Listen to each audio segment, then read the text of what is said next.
পাশের বাড়ির এক বোন জমি থেকে একদম টাটকা লাউ শাক তুলে বাড়িতে দিয়ে গেছে। দেখুন ছোট্ট ছোট্ট লাউও ধরে আছে শাকগুলোতে। এই লাউ শাক কিন্তু আমার খুব পছন্দের। অনেক রকম পদ্ধতিতে এই শাকটা রান্না করা হয়। আজকে আমি একটা পদ্ধতি দেখালাম, পারলে পরে বাকিগুলোও দেখাবো।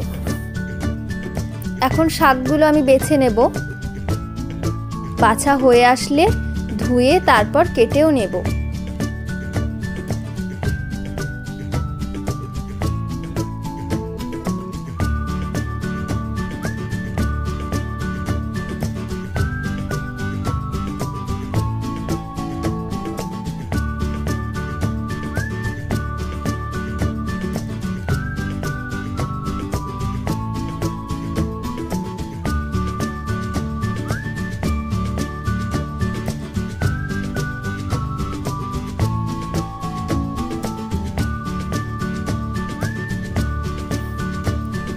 তারপর কাটা হয়ে আসলে একটা আলু নিয়েছি আমি, আলুটাকে কুড়ে নেব।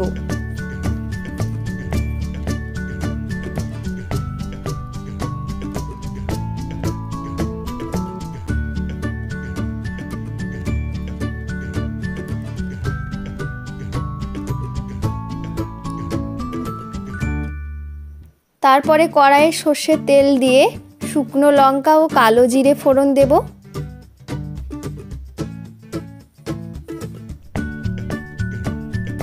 আর কাঁচা লঙ্কাও দিয়ে নেব আমি এর মধ্যে।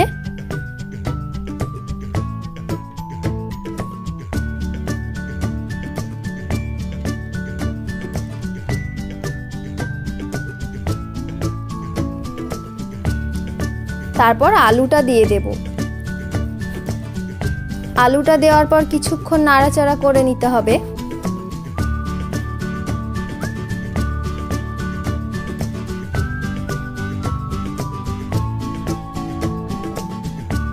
হালকা ভাজা হয়ে আসলে তখন শাকগুলোও দিয়ে নেব।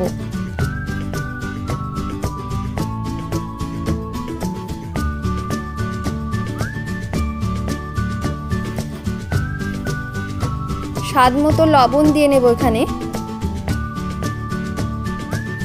তারপর সব কিছু ভালো মতো মিশিয়ে নেব।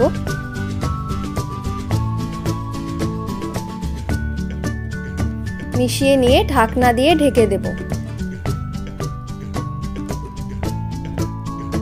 আর মাঝে মধ্যে ঢাকনাটা খুলে নাড়াচাড়া করে নিতে হবে।